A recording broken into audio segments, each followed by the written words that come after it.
Okay, there are 4 things you've got to consider when you're selling your house. Hi, I'm Julie with Alliance Team Realty. The first thing is you've got to have great marketing.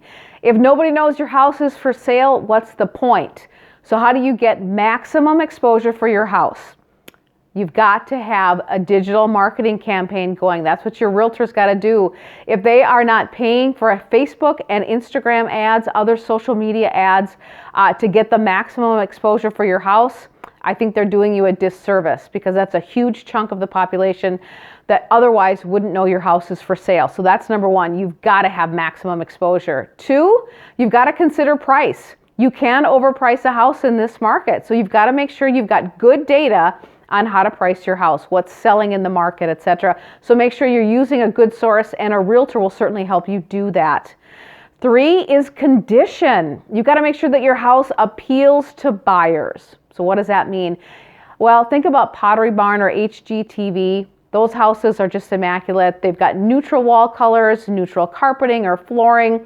They're decluttered. Maybe some of them are staged. Think about those things. You might not have to do everything, but you've certainly got to do several of those. And again, a good realtor is going to tell you what you need to change in your house to make it appeal to the most buyers. The last thing is location. Now, that's the one thing you can't change of these 4. Your house is where your house is.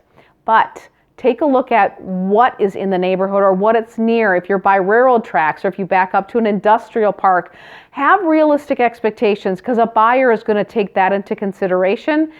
And that may affect how quickly your house sells and what it sells for. So again, marketing, number 1, most important. Price, get your house priced correctly. Condition, do what you need to do to make it appeal to the most buyers. And 4, have realistic expectations about your location. If you have any questions, I would love to chat with you. Thank you for watching.